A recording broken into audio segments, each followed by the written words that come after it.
अस्सलाम वालेकुम ख़ातिन हज़रात, मैं हूँ इसरार अहमद कसाना। बड़ी इंपॉर्टेंट चीज़ें चल रही हैं और ख़ास तौर पे ये जो डिसीजन आया है सुप्रीम कोर्ट का, वो बहुत ही इंपॉर्टेंट है। ख़ास तौर पे नवाज़ शरीफ साहब के लिए और जहांगीर तरीन साहब के लिए ये जो रिव्यू ऑफ ऑर्डर्स का जो डिसीजन था, जिसके ऊपर काफ़ी जुज़-बुज़ हुए हैं प्राइम मिनिस्टर शहबाज शरीफ साहब भी, और उनका ये कहना है कि ये क्यों इन्होंने इतनी जैसे ही हुकूमत गई है तो क्यों ये डिसीजन दिया है। तो इसका भी ज़रा तजिया करने की कोशिश करेंगे और नवाज़ शरीफ साहब की वापसी के बारे में पूछेंगे कि क्या वाक़ईतन अब उनकी वापसी जो है वो मौखर हो गई है या अभी वो उनके चांसेस हैं कि वो आएँगे। दूसरा जो है शहबाज शरीफ साहब ने ये कहा है जी कि सीट एडजस्टमेंट जो है वो तमाम इत्तेहादियों के साथ हो सकती है और उस पे अभी से काम करना शुरू कर देना चाहिए। साथ-साथ एक और बड़ी इम्पोर्टेंट डेवलपमेंट ये हो रही है कि जो एहसन इकबाल साहब हैं, उनके खिलाफ तौहीन अदालत की जो दरख्वास्त है, वो 15 अगस्त को समाअत के लिए मुकर्रर कर दी गई है। अब इसकी क्या वजह है? क्यों 2018 का कोई केस है, उसके ऊपर उनके ऊपर वो लगाई गई है। और साथ-साथ एक ज़बरदस्त किस्म का जो जावेद चौधरी साहब ने माशाल्लाह एक स्कैंडल निकाला है कि जी उनकी बुशरा बीबी साहिबा की जो डायरी है, वो निकल आई है और अब बस पता नहीं सब कुछ क्या हो जाएगा और ऊपर-नीचे सब कुछ हो जाएगा। तो इन तमाम अमूर का और इसके साथ-साथ जुड़ी हुई दूसरी जो डेवलपमेंट्स हैं, उनका भी तज़िया करने के लिए हमारे साथ तशरीफ़ रखते हैं सीनियर साहबी जनाब सलमान आबिद भाई। सलमान भाई अस्सलाम वालेकुम जी। वालेकुम सलाम इसरार भाई। सलमान भाई, ये तो सबसे पहले मेरे ख्याल सुप्रीम कोर्ट वाली बात कर लेते हैं कि ये जो डिसीजन आया है वो कितना इम्पोर्टेंट है ओवरऑल भी और नवाज शरीफ के लिए भी, कि उसके साथ अब उनकी आमद की कुछ चांसेस हैं या नहीं है? देखिए, पहली बात तो ये है कि ये फैसला मुतवक्का था और सबको नजर आ रहा था कि जिस वक्त सुप्रीम कोर्ट का ये फैसला आएगा तो जी। इसको जो है ना कालेदम करार दे दिया जाएगा। लेकिन लोगों के अंदर एक सवाल जरूर था कि इसमें इतना डिलेइंग क्यों हो रही है और क्या वजह है कि इसमें ताखीरी हरबे इख्तियार किए जा रहे हैं। तो मेरा ख्याल है कि शायद यही वजह है कि जैसे कि पार्लियामेंट जिस दिन गई है उससे अगले दिन ये फैसला आ गया है ताकि मजीद कोई नया उलझाव पैदा ना हो और ये आसानी से जो मामला है ये खत्म हो जाए। अब देखिए ना, इसके ऊपर ऑप्शन क्या है, या तो आप इसके ऊपर नजरसानी के लिए जाएंगे और या फिर आप इसकी अगली असेंबली तक इंतजार करेंगे, फिर कानून साजी करेंगे। अब बीच वाली बात तो खत्म हो गई ना। अच्छा, इससे अगरचे आजम नजीर तारड़ साहब और बाकी लोग कहते हैं कि नवाज शरीफ साहब का कोई ताल्लुक नहीं है, लेकिन सबको पता है कि ये जो बिल आया था और पार्लियामेंट ने इसको मंजूर किया था, उसके पस मंजर में नवाज शरीफ और जहांगीर तरीन की जो नाअहली थी उसका खात्मा भी था। अब उसको धचका लगा है। अच्छा, नवाज शरीफ साहब के बारे में मैं पहले भी कहता रहा हूं कि उनकी आमद के हवाले से काफी जो है ना टेक्निकल मसाइल हैं और कानूनी पेचीदगियां हैं। अब इस फैसले के बाद जो है इस फैसले के बाद वो मजीद जो है एक सवालिया निशान के तौर पे जाके खड़े हो गए हैं। अब ये नहीं है मैं कह रहा कि नवाज शरीफ साहब वापस नहीं आ सकेंगे, लेकिन मैं ये कह रहा हूं इतना आसान नहीं है इस फैसले के बाद उनका वापस आना। और उनको यकीन था नवाज शरीफ साहब को कि उनके भाई के दौर में वो इन तमाम कानूनी पेचीदगियां को जो है वो खत्म हो जाएंगी, लेकिन ऐसा नहीं हो सका। अगरचे शहबाज शरीफ साहब यही कहते हैं कि वही आएंगे, वही लीड करेंगे, वही चौथी बार वजीर आजम बनेंगे, लेकिन ये पॉलिटिकल नैरेटिव हो सकता है। इसमें एक चीज मुझे थोड़ी सी क्लैरिफाई कर दें। आप ये कह रहे हैं ना कि भाई की हुकूमत में ये हो सकता था, और जब उन्होंने अपने तमाम अरबों रुपए के केसेस माफ करवा लिए तो ये फिर जो लेक्यूनास थे वो क्यों नहीं उन्होंने हटाए? क्या एस्टेब्लिशमेंट इंटरेस्टेड नहीं थी इसके अंदर? सर, इसमें दोनों बातें हैं। पहली बात तो यह है कि शहबाज शरीफ साहब क्यों चाहेंगे कि वो अपनी बनी बनाई हुई खिचड़ी है उसको खराब करें और जो हालात उनके हक में बने हैं उसको वो अपने हक से निकाल कर नवाज शरीफ साहब के हक में ले जाए। तो सियासत बड़ी जालिम होती है और शहबाज शरीफ साहब बार बार नवाज शरीफ का नाम तो लेते रहे, लेकिन यह कि उनको डराते भी रहे कि पाकिस्तान आने से गुरेज करें, यहाँ हालात आपके हक में नहीं है और मैं कोशिश जरूर कर रहा हूं, लेकिन ये इतना आसान नहीं है। दूसरी बात यह है कि नवाज एस्टैब्लिशमेंट भी जो है वो भी माजी का तजर्बा तो नवाज शरीफ साहब के बारे में भी रखती है ना जी, और कई अदवार के अंदर तवातर के साथ उनको एस्टैब्लिशमेंट के साथ जो टकराव की मामला देखने पड़े हैं तो वो भी एस्टैब्लिशमेंट के पस मंजर में है। और जब वो आसानी के साथ शहबाज शरीफ साहब के साथ ऑपरेट कर रहे हैं तो उनको क्या जरूरत है कि वो नवाज शरीफ साहब के लिए वो सहूलतकारी करे और उनको एक दफा फिर लेके आए और फिर अपने लिए कोई मसाइल पैदा करे। तो आप ये समझिए कि बाहमी प्रोजेक्ट है एस्टैब्लिशमेंट एंड शहबाज शरीफ साहब का कि फिलहाल नवाज शरीफ साहब को बाहर ही रहना है और उनके आने के कोई चांसेस नहीं है। और इसी तरह से धचका जो है वो इस्तेकाम पाकिस्तान पार्टी के सरबराह जहांगीर तरीन को भी लगा है, जो ये समझ रहे थे कि इस खेल के अंदर उनकी भी लॉटरी निकल आएगी, लेकिन वो लॉटरी निकली नहीं है, बल्कि इस्तेकाम पाकिस्तान पार्टी को जहांगीर तरीन के हवाले से अदम इस्तेकाम का सामना करना पड़ा है, तो ये तो सवाल भी बड़ा अहम है। अब इसके ऊपर जुडिशरी के ऊपर भी बात हो सकती है, हुकूमत पे भी बात हो सकती है, लेकिन फाइनली अगर आप मुझसे पूछें तो इसमें अभी जो है ना कानूनी पेचीदगियां ज्यादा है। अच्छा, फिर ज्यादा कुछ लोगों का ख्याल ये है कि शायद ये 15 सितंबर के बाद हालात बदल जाएंगे और 15 जी सितंबर के बाद जब फाइज ईसा आ जाएंगे तो कोई नया इनकलाब जो है वो अदलिया के अंदर आएगा, उसमें शरीफ खानदान को रिलीफ मिलेगा, उसमें इमरान खान के लिए और मुश्किलात पैदा हो जाएंगी। मेरा नहीं ख्याल कि 15 सितंबर के बाद कोई बड़ा इनकलाब आने वाला है और ये ना जी मामला इतनी आसानी के साथ आगे जाएंगे तो जितना फिर इस वक्त हुक्मरान इत्तेहाद जो है वो एक्सपेक्ट ठीक कर रहा है। अच्छा, ये जो अभी आपने बात कही है, इसमें सुप्रीम कोर्ट की जो टाइमिंग है कि द वेरी नेक्स्ट डे हुकूमत के खत्म होने के बाद उन्होंने ये डिसीजन दे दिया। तकरीबन 19 को मेरा ख्याल है कि उन्होंने इसको रिजर्व किया था, तो तकरीबन 1.5-2 माह के बाद तो क्या सुप्रीम कोर्ट ने भी उनको मैसेज दिया है कि ठीक है, उस वक़्त आपने हुकूमत में होते हुए हमारे साथ ये बुलडोज़ करने की कोशिशें की थी, तो आज हम भी आपका फिर देख लेते हैं, अभी आपकी हुकूमत खत्म हो देखिए जाती है, फिर आप बताओ। ये जो किसाना साहब पावर पॉलिटिक्स होती है उसमें सब अपने अपने कार्ड खेलते हैं ना, और अपने अपने टाइमिंग अपने लिए अपनी टाइमिंग का इंतखाब खुद करते हैं। तो जिस किस्म की गुफ्तगू सुप्रीम कोर्ट के बारे में पार्लियामेंट के अंदर हुई और जिस किस्म की गुफ्तगू बिलावल भुट्टो साहब, वफाकी बुजरा, वजीर दाखिला आजम नजीर तारड़ और बाकी लोगों ने की, तो मेरा ख्याल है कि फिर सुप्रीम कोर्ट ने भी तो आखिर वो भी तो एक पोलिटिसाइजेशन जिसे कहते हैं कि थोड़ा थोड़ा उसकी अपने रिफ्लेक्शन नजर आती है चीजों के बारे में, तो उन्होंने भी तय किया होगा कि इसका जवाब हम अपने मुनासिब वक्त पे देंगे जब हमें बेहतर लगेगा। तो ये वक्त उनके लिए मुनासिब था कि अब पार्लियामेंट है नहीं और बेहतर है कि इसका जवाब दे दिया जाए, और उनको पता था कि उसके बाद जो है मामलात जो है वो हुकूमत तो होगी नहीं, तो इसलिए डेडलॉक हो जाएंगे और फिर रिव्यू करने अपना नजरसानी पे जाते हैं नहीं जाते हैं वो भी इतने आसान काम नहीं है, क्योंकि 30 दिन के अंदर अंदर आपने जाना है। तो मेरा नहीं ख्याल कि इस वक्त जो है वो चीजें जो सजाई गई थी, जो सोचा गया था, चीजें उस तरह से निकलेंगी, चीजें जरा उसके बरक्स हुई हैं, जो यकीनी तौर पे हुकूमत के लिए एक बड़ा धचका है। तो फिर यही इसी के साथ थोड़ा-सा लिंक कर दें कि ये जो एहसन इकबाल साहब को बुला लिया गया है 15 को, तौहीन अदालत के ज़ुमरे में, तो क्या ये भी उन्हीं का उसी ये कंटिन्यूटी है उसी चीज़ की सुप्रीम कोर्ट के अंदर जो एक सेंटिमेंट है इस वक़्त एंटी गवर्नमेंट, एंटी शहबाज शरीफ गवर्नमेंट, क्या उसी का ये शख्स है? देखिए, हो सकता है, क्योंकि अभी भी देखिए ना काफी रद्द-ए-अमल तो है। कल इरफान कादिर साहब ने, आजम नजीर तारड़ ने और बहुत से लोगों ने जो है दोबारा जुडिशरी के बारे में सख्त जबान इस्तेमाल की है। तो एक इवन रिएक्शन तो जुडिशरी के अंदर भी है। शहबाज शरीफ साहब ने भी जी, जी, रिजर्वेशंस का इज़हार शहबाज शरीफ किया। साहब ने। तो वो एक रिएक्शन तो जुडिशरी के अंदर है ना, तो 15 सितंबर से पहले-पहले जो मामलात इस वक्त पेंडिंग पड़े हुए हैं, उनको निकालना भी है। और मेरी अपनी इत्तलात ये भी है कि अब इलेक्शन से पहले-पहले तक अब जो है काफी मसाइल का सामना इस हुक्मरान इत्तेहाद को भी मुख्तलिफ महाजों पे करना पड़ेगा। और उसकी वजह यह है कि जितने भी केसेस रुके हुए हैं, कल तक तो आपको सपोर्ट ये थी ना कि आप हुकूमत में थे, आपके पास इख्तियारात भी थे, लेकिन अब मुझे लगता है कि वो हुकूमत और इख्तियारात के जाने के बाद अब इनके खिलाफ भी कोई ना कोई चीजें सामने आएंगी। और ये जो सोचा जा रहा था ना कि level playing field Imran Khan को हमने घर से दीवार से लगा दिया है और उसके बाद कोई यकतरफा फील्ड हमें मिल जाएगी और हम जो है खुले मैदान के अंदर एक ही टीम के साथ खेलकर अपने लिए हालात बेहतर बना लेंगे। मुझे नहीं लगता कि कुछ चीजें उस तरह से ऑपरेट हो रही हैं। इन्हीं हुक्मरान इत्तेहाद के अंदर कुछ लोगों को अभी और मसाइल का सामना भी करना पड़ सकता है। पड़ सकता है। अच्छा, ज़रा ये थोड़ा-सा मुझे अपने आपके साथी दोस्त जावेद चौधरी साहब ने बड़ा स्कूप दिया है और उन्होंने कहा जी कि बुशरा बीबी की डायरी पकड़ी गई है और उसमें उन्होंने बाकायदा बहुत सारी चीज़ें दिखाई हैं कि जनाब ये उन्होंने किया था और लिखा था और अगरचे 16 जुलाई पहले आता है और फिर 10 जुलाई जो है उससे भी पहले आ जाता है। तो ये पता नहीं क्या-क्या इन्होंने चीज़ें दिखाई हैं और कोड वर्ड्स का भी उसमें ज़िक्र किया गया है कि क्या-क्या चीज़ें हो रही थी।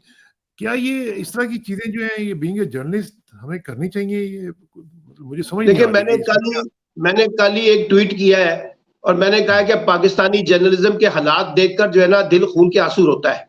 और जिस किस्म की जर्नलिज्म पाकिस्तान के अंदर हो रही है, उसकी हुँ, बड़ी वजह सिर्फ मालकान नहीं है, बल्कि खुद हमारे सहाफ़ी और हमारी सहाफ़ती तंजीमें भी हैं। और ये जो एडिटर इंस्टीट्यूशन का सवाल आया ना जी, ये उसकी भी हाँ, एक रिफ्लेक्शन है। आप अंदाजा लगाइए ना, बड़े मंझे हुए तजर्बाकार सहाफ़ी हज़रात ने कल जिस अंदाज से टीवी पे बैठ के इस डायरी के तनाजुर में कमेंट्री की है, यानी पहले ऑडियो लीक्स, फिर उसके बाद वीडियो लीक्स, अब डायरी लीक्स। अच्छा, ना ऑडियो लीक्स और ना वीडियो लीक्स कुछ उनका बिगाड़ सकी है, ना ये जो है ना अपना डायरी लीक्स उनका डायरी लीक्स बिगाड़ हाँ, सकेगी। लेकिन बड़ी दिलचस्प बात यह है कसाना साहब कि अगर आपने इमरान खान को गिरफ्तार किया और वहां से जाकर एक डायरी आपने बरामद की तो सवाल तो ये हुआ कि वो कानूनी मलकियत हो गई ना जी, वो कानून के हाँ इस्तेमाल में आनी चाहिए थी। ये टीवी हाँ एंकरों तक ये डायरी कैसे पहुंची और किस तरह से यूट्यूबर्स तक पहुंची, किस तरह से उन्होंने अपने सफ़े निकाले और किस तरह से सफ़ात निकाल निकाल कर अपनी मर्जी की कमेंट्री की। यानी इसका मतलब है डायरी एक नहीं थी, डायरी बीसियों थी जो बीसियों लोगों में तकसीम की गई है कि आप इसके फलां फलां मंदरजात जो है वो जाके पब्लिक में शेयर करें। और ये कब हुआ?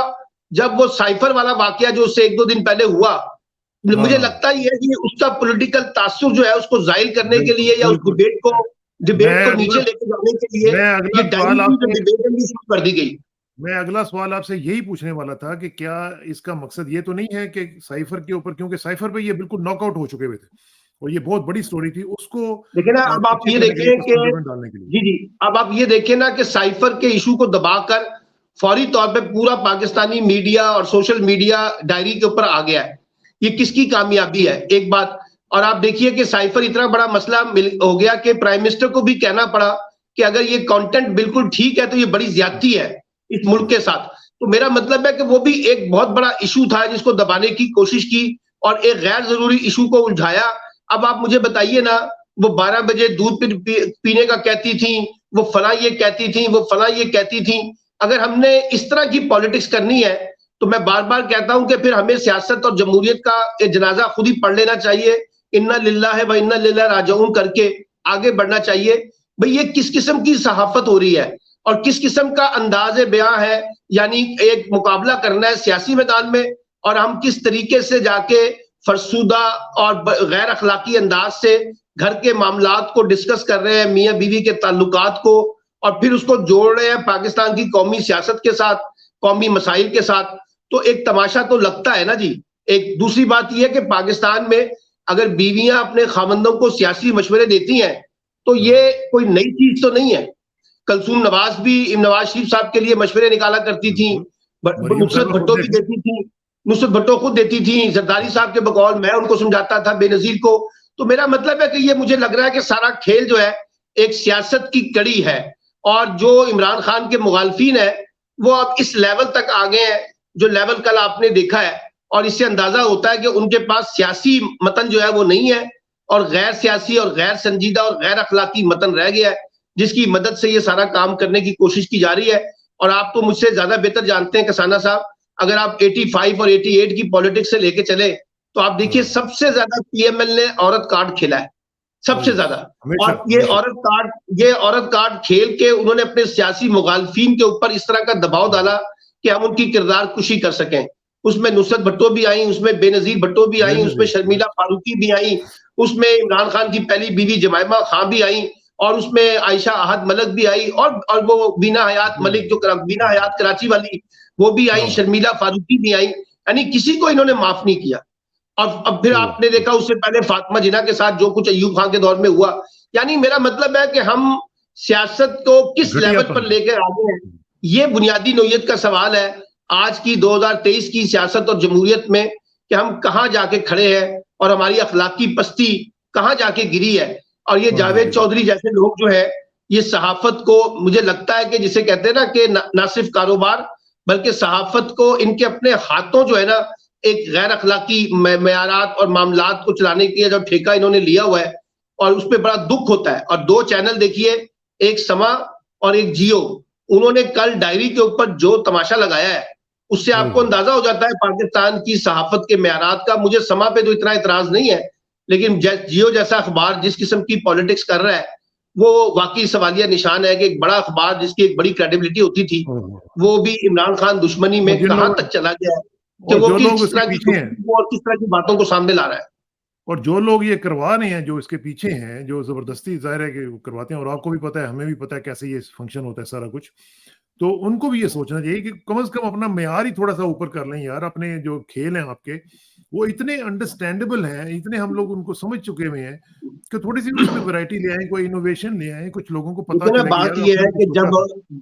कसाना साहब जब आप किसी सियासी मुखालफत में बुग़्ज़ का शिकार हो जाए, तासुब का शिकार हो जाए, नफरत का शिकार हो जाए, दुश्मनी का शिकार हो जाए, एक दूसरे को नीचे गिराने के का शिकार हो जाए और फिर आपके कद जो है बड़े कदों से निकलकर छोटे कदों में आप आ जाएं, और अपने आप को इतना लेट डाउन कर दें कि अपनी सियासी मुखालफत में अंधे हो जाएं, तो फिर इसी किस्म की रिफ्लेक्शन जो पाकिस्तानी सियासत में आज हो रही है वो हमें देखने को जो मिल रही है, सियासत हो, सहाफत हो, हर शोबे में आप देखिए ना जवाल किस तरह से आया है कि हम कहाँ जाकर गिरे हैं और हम कहाँ, हमारी पस्ती है अखलाकी, उसके मेयारात क्या रह गए हैं। ये कई सवालिया निशान है जो पाकिस्तान की रियासत, पाकिस्तान की हुकूमत, पाकिस्तान का समाज, पाकिस्तान की जमहूरियत, उन पे बेतहाशा सवालिया निशान लगे हुए हैं और हम सब खेल का हिस्सा बनते जा रहे हैं अपनी अपनी कमेंट्री के साथ। अच्छा, आप ज़रा थोड़ा-सा मुझे बताएँ इमरान खान साहब के हवाले से। एक तो ये चीज़ तयशुदा है कि वो चाहते हैं कि उसको ज़रा सबक दिया जाए, डिलेइंग टैक्टिक्स हो रहे हैं और हम इसमें अदलिया को भी देख रहे हैं कि वो भी डिले कर रही है, जानबूझ के कर रही है। क्या आप समझते हैं कि इमरान खान को किसी भी सूरत में ज़मानत मिल सकेगी? मुझे तो नहीं लगता, क्योंकि इन्होंने जिस तरह ज़मानतें रिजेक्ट करवा दी हैं और एहतसाब से भी, एहतसाब अदालत में से भी, दूसरे भी, तो ये मुझे तो नहीं लगता ये उसको बाहर निकलने देंगे। देखिए, मैंने आपको पिछले प्रोग्राम में कहा था कि मुमकिन है उनकी इस मामले में शायद जमानत हो जाए, लेकिन साथ ही उनको दोबारा गिरफ्तार कर लिया जाएगा और कोशिश की जाएगी कि उनको पहले नैब की कस्टडी में भेजा जाए, ताकि 30 दिन तक तो कम से कम उनकी जमानत ना हो और वो 30 दिन तक वहां पे मेहमान के तौर पे रहें। और इमरान खान का जेल जाना, जेल से बाहर आना, जमानत होना, जमानत ना होना, कानूनी मुकदमात और बार बार अदालतों में उनकी पेशियां, ये जाहिर करेंगी कि अभी इमरान खान साहब के लिए हालात वो नहीं है जो वो हालात देखना चाहते हैं और उनके लिए सख्त मुश्किल मुश्किल दौर है। और ये जो बार बार कहा जाता है ना, हमारे यहाँ देखिए ना सोशल मीडिया और कुछ जर्नलिस्ट हजरात माशाल्लाह शानदार किस्म की कमेंट्री करते हैं कि वो वहां रोना शुरू कर देते हैं, चीखना शुरू कर देते हैं, चिल्लाना शुरू कर देते हैं और वो बड़े परेशान हैं, उनको समझ नहीं आ रही, नशा वो करते हैं तो उनका नशा नहीं मिल रहा उनको, वो बड़ा जिसे कहते हैं आहो बका। अब ये जो कमेंट्री चल रही है, जबकि इसके मुकाबले में जो अंदर के लोग हैं वो कुछ और कह रहे हैं और वो कह रहे हैं कि वो बड़े मजबूत असाब के साथ अंदर बैठे हुए हैं। और मैं तो जानता हूं इमरान खान साहब को, आप भी जानते हैं, बुनियादी तौर पर उनकी जो सबसे बड़ी ताकत है वो उनकी नफ्सियात, ज़हनी ताकत है, साइकोलॉजिकली ताकत है उनकी, और वो जिस्मानी तौर पे भी बड़े ताकतवर है। तो मेरा ख्याल है कि ये डराना इमरान खान को कि भी अब तुम्हारे लिए बचना मुश्किल हो जाएगा और उसको फिर एक सेफ एग्जिस्ट दिया जाए, वो यहाँ से चला जाए, बाहर चला जाए, लेकिन मुझे नहीं लगता कि ऐसे कोई हालात होंगे। अब सिर्फ देखना ये था कि जो हमारा अपना तजिया भी था कि जैसे ही हुकूमत खत्म होगी तो थोड़ा सा उसके अंदर कुछ चेंजेस हमें नजर आएंगी। जैसे निगरान हुकूमत आती है उसके बाद अब देखेंगे कि क्या वो फर्क आता है और नई फर्क आता है, निगरान हुकूमत आती है तो लेकिन इसमें एक बड़ी टेक्निकल सी बात ये है कि अगर वो फर्क नहीं आता तो यही समझा जाएगा कि क्योंकि फर्क नहीं आया तो इसका मतलब है कि जब पिछली गवर्नमेंट थी उसमें भी वो गवर्नमेंट के डिसीजंस नहीं थे, वो एस्टेब्लिशमेंट करवा रही थी। अब अगर ये पॉलिसी कंटिन्यू होती है तो फिर ये यकीन से लोग कहेंगे कि ये एस्टेब्लिशमेंट करवा रही है। ये बड़ा इंपॉर्टेंट सवाल आपने उठाया है। एस्टेब्लिशमेंट के पास भी एक बड़ा अच्छा मौका है कि वो अपना कद काट दोबारा बढ़ाए और ये कहे कि जनाब जो कुछ हो रहा था वो साबका हुकूमत का पैदा करता था और बिला वजह एस्टेब्लिशमेंट को इसमें एंगेज किया गया है और हमारा इसमें कोई रोल नहीं था। वो एक कानूनी मामलात हैं, कानूनी तरीके से चल रहे हैं, हम इसमें बराह रास्त कहीं जिम्मेदार नहीं है। लेकिन अगर कोई फर्क नहीं आता जैसे आपने कहा है तो फिर वो जो बातें मुस्लिम लीग वाले जो है या पीपल्स पार्टी वाले निजी मजालिस में करते थे कि यार इस सारे खेल से हमारा कोई ताल्लुक नहीं है, ये तो एस्टेब्लिशमेंट का सारा प्लान है, उन्हीं के प्लान के मुताबिक चीजें चल रही हैं, फिर उसी को तकवीयत मिलेगी ना। तो ये एक अच्छा मौका है कि एस्टेब्लिशमेंट ये मैसेज कम्युनिकेट करे कि इस पूरे खेल में हम नहीं है और ये साबका हुकूमत थी। लेकिन अभी मसला ये है ना कि एस्टेब्लिशमेंट का टारगेट भी तो इमरान खान है ना किसी शक्ल में, और वो भी उनको रोकना चाहते हैं किसी ना किसी शक्ल में। और अब देखना सिर्फ ये भी है कि ये जो अपना निगरान सेटअप आता है ये दो जमातों के साथ क्या करता है, एक इस्तेकाम पाकिस्तान पार्टी के साथ और एक जो है वो पाकिस्तान तहरीक इंसाफ पार्लियामेंटेरियन केपीके के अंदर। क्योंकि खबर ये भी है कि इन दोनों पार्टियों के अंदर हवा भरनी है और इनको खड़ा करना है दोबारा नए सिरे से इंतजामी मशीनरी की ताकत से। क्योंकि मुस्लिम लीग नून की जो हुकूमत थी या पीपल्स पार्टी की हुकूमत थी वो तो ये काम नहीं करेंगे ना कि वो इन दो जमातों को मजबूत करते। तो अब शायद निगरान हुकूमत का ये एजेंडा भी हो और उनको कहा गया हो कि आपने इन दो जमातों को इंतजामी बुनियादों पर, सियासी बुनियादों पर ताकत देनी है। तो ये खेल भी देखा जाएगा कि जो निगरान आएंगे वो किस सियासी एजेंडे के तहत आएंगे। लेकिन मैं एक बात आपसे यहाँ कहना चाहता हूँ कि ये पूरा का पूरा निगरान हुकूमतें बनाने का जो खेल है ना जी, ये बड़े बुरे तरीके से एक्सपोज हुआ है अब ये ओहो! तकाजा करता है कि कोई नया जो है ना सफर, नया तरीकाकार उसको फाइंड आउट किया जाए। अब देखिए ना, हाँ, ये जो 20 वुज़रा है जो केपीके के अंदर जिनको फारिग किया गया है, आप हाँ, अंदाजा लगाइए ये मुख्तलिफ जमातों के ओहदेदार थे, जेयूआई हाँ, के, पीएमएलएन के, पीपल्स पार्टी के, एएनपी के। अगर आपने ये वहां नहीं देखा कि ये गैर जानिबदार लोग हैं, ये गैर सियासी लोग हैं, हमें तो निगरान सेटअप में उस तरह के लोग चाहिए थे ना, लेकिन इन जमातों ने अपनी मर्जी और मंशा के मुताबिक गवर्नर से लेके वुज़रा तक और वज़ीर आला तक अपनी अपनी जमातों के लोगों को नॉमिनेट किया। अच्छा, हुँ, इसी तरह से पंजाब में हुआ, और अब वफाक में कहा जा रहा है कि अपनी मर्जी का प्राइम मिनिस्टर लाना है, अपनी मर्जी के वुज़रा लेके आने हैं। तो ये फिर पूरा का पूरा इलेक्शन का जो मामला है, ये तो वो खत्म हो सारा गया सर, इसकी क्वेश्चन में शफाफियत, आ गया, इसकी ट्रांसपेरेंसी जो है। तो मैं तो सवालिया निशान। बार-बार ये कह रहा हूँ टीवी प्रोग्रामों में कि ये निगरान हुकूमत बनाने का जो तरीकाकार है, ये बुरी तरह फेल हुआ है। अब इसको रिविजिट करें, इस तरीकेकार के तहत शफाफियत का मामला नहीं आगे बढ़ सकता। नहीं हो सकता, बिल्कुल नहीं हो सकता। अच्छा, इसमें जो इत्तलात आ रही हैं उसमें मुख्तलिफ लोगों के नाम भी आ रहे हैं। मैं वैसे तो खैर ये एक तमाशा है और मज़ाक है। मैंने तो इसके ऊपर तवज्जो इतनी नहीं दी, लेकिन फिर भी लोग बातें कर रहे हैं कि जी हो सकता है कि सादिक संजरानी साहब जो हैं उनके बड़े चांसेस हैं। इसहाक डार को चेयरमैन सेनेट बनाने के लिए प्लान बनाया जा रहा है शायद, और मुख्तलिफ चीज़ें इस तरह की चल रही हैं। कोई इत्तलात आपके पास भी आई हैं जी इस तरह? देखिए, यहाँ तो रोजाना की बुनियाद के ऊपर एक हीरो जो है ऊपर आता है। पहले जिलानी साहब जी। ऊपर आए, अब्बास जिलानी हाँ, साहब। फिर उसके जी। बाद जनाब वो कहा गया कि सादिक संजरानी साहब जो है वो बहुत ऊपर आ गए हैं। फिर कहा गया हफीज शेख साहब नंबर 1 पे खड़े हैं। कल का जो दिन हमने गुजारा है उसमें जनरल राहील शरीफ के बारे में कहा गया कि जनाब वो हाँ, टॉप पर बिल्कुल। आ गए हैं। और कल जनरल राहील शरीफ जो है वो गवर्नमेंट कॉलेज यूनिवर्सिटी में आए गए और थे उनको हम। वहां का लाइफ टाइम अचीवमेंट अवार्ड दिया गया। अच्छा, अब उनके बारे में भी बातें आ रही हैं। आपको याद है बहुत पहले ये कहा जाता था कि जनाब एक कौमी हुकूमत बना दी जाए राहील शरीफ की हाँ, सरबराही में। हाँ, हाँ, अच्छा, वो बिल्कुल, उस बिल्कुल। और जब वो यहाँ पर आ गए तो उससे भी उसको तकवीयत मिली है। फिर संजरानी साहब का नाम किसने दिया, ये एक सवाल तो बनता है ना जी। राजा हाँ, रियाज की तो सियासी बसीरत ये नहीं है कि वो इस तरह हाँ, का नाम निकालते। यकीनन उनको किसी ने ये नाम तो दिया होगा ना कि आप इसको फ्लोर करें। और फिर उसके बाद देखिए बात सिंपल सी है, ना राजा रियाज के पास ये इख्तियारात हैं, ना शहबाज शरीफ साहब के पास ये इख्तियारात हैं। जिन्होंने निगरान हुकूमत बनानी है, निगरान वजीर आजम बनाना, उसका फैसला तो पहले से हो चुका है। बाकी तो हाँ। सारा खिलवाड़ हो रहा है। आखिर में यही मैंने नाम जो है इनको दिए जाएंगे हाँ, और इन्हीं में से वो एक नाम को इंडोर्स कर देंगे।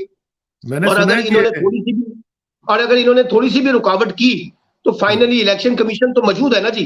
इलेक्शन हाँ, कमीशन के पास जाएगा वो कर और देगा, इलेक्शन वो कर कमीशन देगा। जो है वो सारे के सारे लोगों को नॉमिनेट कर देगा, उसमें क्या मसला है। तो इसलिए हाँ, मुझे लगता है ये निगरान हुकूमत पे ज्यादा सोच विचार करने की बजाय हम बुनियादी सवाल ये उठाएं कि क्या पाकिस्तान में कोई शफाफ इलेक्शन कराने की कोई पॉलिटिकल कमिटमेंट है भी या हाँ, नहीं है, या हमने बिल्कुल। सियासी इंजीनियरिंग करनी है, चाहे वो निगरान हुकूमतों के जरिए करे, उसमें कोई भी आ जाए, अलिफ आ जाए, बे आ जाए, और हमने हाँ, तमाम मशीनरी को भी इस्तेमाल करना है।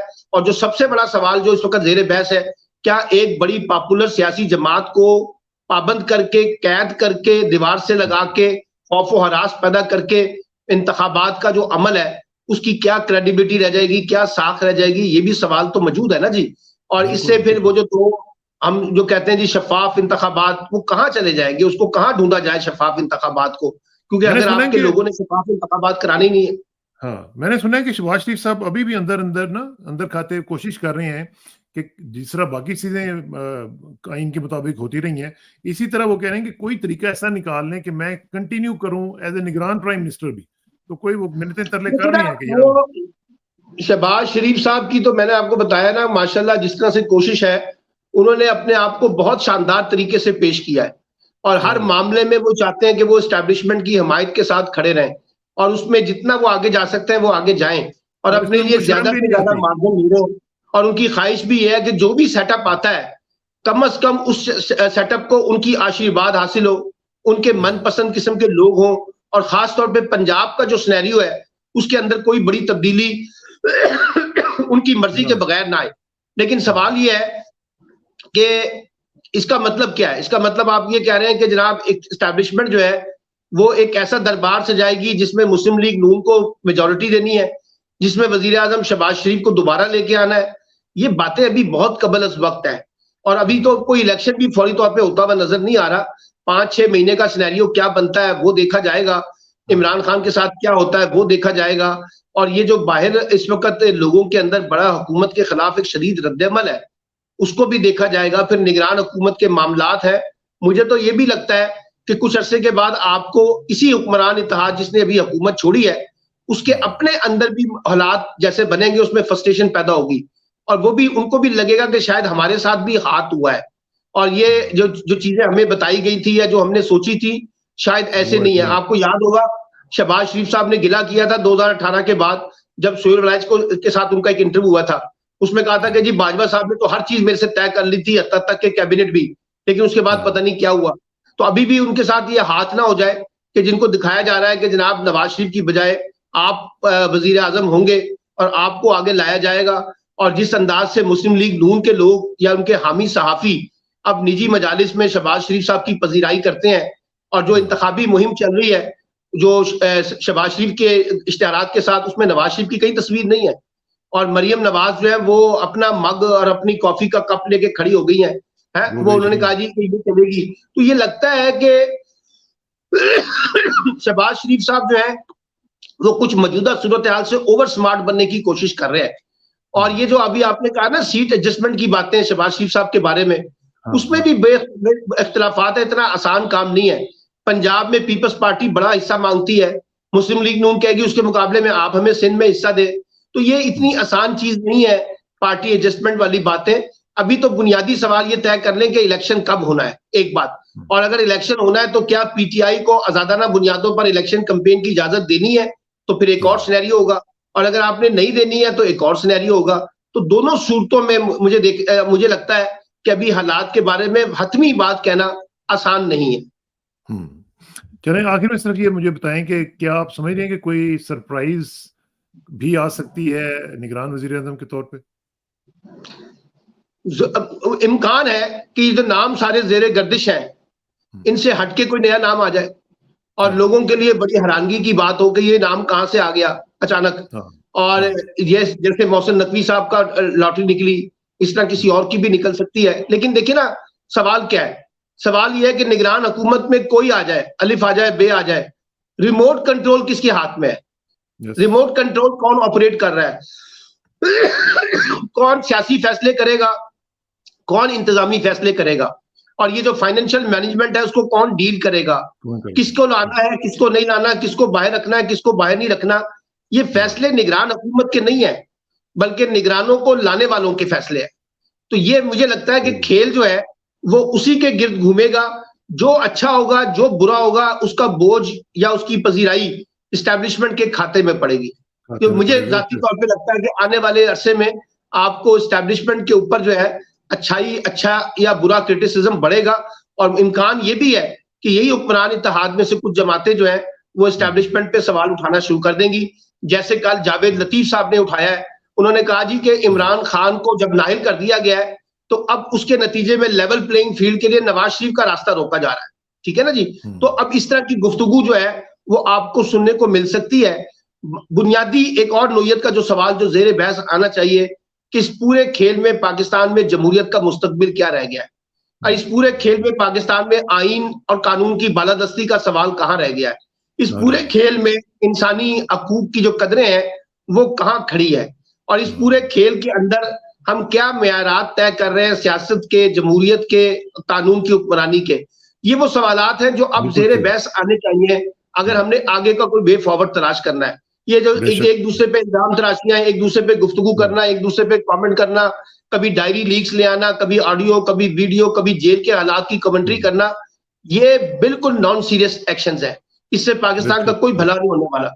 भला ये होगा कि भाई आप ये बताइए कि इस पूरे क्राइसिस से आगे बढ़ने का रास्ता क्या है, और क्या कोई डायलॉग हो सकता है पॉलिटिकल फोर्सेस के अंदर एस्टेब्लिशमेंट के साथ कि हम एक ऐसा वे आउट निकालें जो हम सबके लिए काबिल कबूल हो, और मुल्क और रियासत का जो निजाम है उसको इस अंदाज से चलाया जाए जिसकी एक्सेप्टेंस हो जाए। अब देखिए ना, मैं यहाँ बैठा हूँ, आप भी बाहर बैठे हैं, जितना इस वक्त पाकिस्तान के बारे में मजाक इंटरनेशनल दुनिया में उड़ रहा है, और जिस किस्म के ओवरसीज पाकिस्तानियों के अंदर जो है गुस्सा है, गम है, और जिस किस्म की उनकी लाताल्लुकी बढ़ती जा रही है।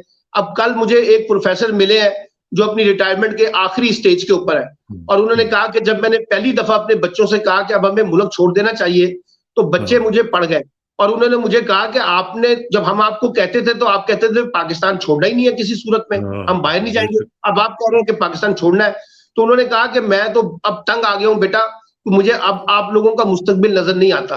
तो ये जो सवालात इस वक्त हम जेर बहस लेके आ रहे हैं, ये वो सवालात हैं जो पाकिस्तान की रियासत की क्रेडिबिलिटी को, रियासत की लेजिटिमेसी को, रियासत की ऑनरशिप को, रियासत में स्टेट और सिटीजन्स का दरमियान जो रिलेशनशिप है उसको डिफाइन करता है ना जी।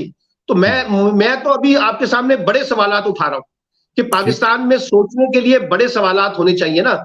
ये जावेद चौधरी जैसे लोग जो है ये इस मुल्क पर और इस मुल्क की आवाम पर, इस रियासती निजाम पर रहम करें।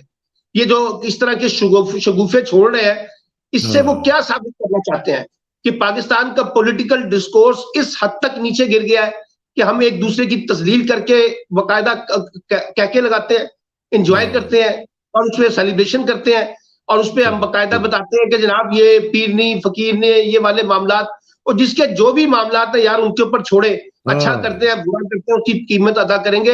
लेकिन जो आपके तर्ज अमल से रियासत पाकिस्तान कीमत अदा कर रही है, आपके तर्ज अमल से या इस मीडिया के मजमूई किरदार से पूरी पाकिस्तान की रियासत को धचका लग रहा है और उसको कमजोर किया जा रहा है, सियासत को और जमहूरियत के निजाम को, आइन और कानून की हुक्मरानी को। इसके ऊपर तो गुफ्तगू कोई नहीं हो रही, और ये बड़ी बड़ी सियासी जमातें हैं वो भी लाताल्लुक होती जा रही हैं और वो भी अपने आप को विड्रॉल कर रही हैं, क्योंकि ये भी एक बड़ा अलमिया है कि सियासी जमातें जहां जिनको स्टैंड लेना चाहिए वो आहिस्ता आहिस्ता विड्रॉल करके अपने आप को एस्टैब्लिशमेंट के कैंप में डाल के एस्टैब्लिशमेंट की हमदर्दी हासिल करके अपने इक्तदार की बंदर बांट में अपने आप को हिस्सेदार बनाना चाहती है। तो फिर आप मुझे बताइए ना, सिविल सोसाइटी खत्म, मीडिया खत्म, सियासी जमातें खत्म, सियासी क़यादत के पास कोई विजडम नहीं है, इंटेलेक्चुअल्स के लिए आपने कोई चीज छोड़ी नहीं है, और जो मुतबादल वॉइसेस है उनको हर सतह पे दबाया जा रहा हो, तो फिर ये सवाल तो इस रियासत के सर्वाइवल के कॉन्टेक्स्ट में उठेगा ना जी। और जब लोग सवाल उठाएंगे तो फिर आपको बहुत सी बातें सुननी पड़ेगी। बिल्कुल सही कह रहे हैं। बहुत बहुत शुक्रिया, आपने जो बातें कही हैं अल्लाह करे कि इनके ऊपर कोई सुने भी और अहले बसीरत जो है उसके ऊपर अमल भी कर सकें। इंशाल्लाह जल्दी मुलाकात होगी आपसे सलमान भाई, बहुत शुक्रिया। अस्सलाम वालेकुम।